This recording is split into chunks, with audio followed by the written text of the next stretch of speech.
Tama na siguro cellphone na.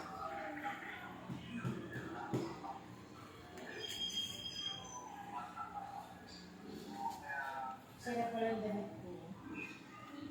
Ano ako na Hindi ko lang pabili sa amin sa amin. Wala na, hindi na nakita.